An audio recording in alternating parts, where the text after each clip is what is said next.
sa mga balita.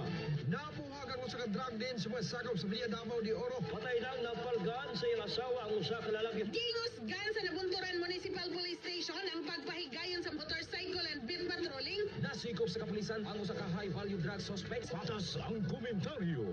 Ayaw ninyong kalimti nga duna kita'y balaod o democratic form of government ang nasod Pilipinas.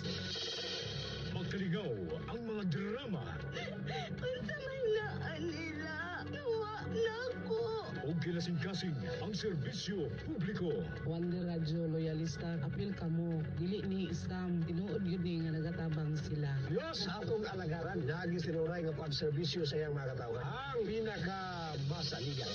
Home of the biggest gold ring in the Philippines, El Dorado Filipino. Kinig ang 88.5 Wonder Radio Nabunturan.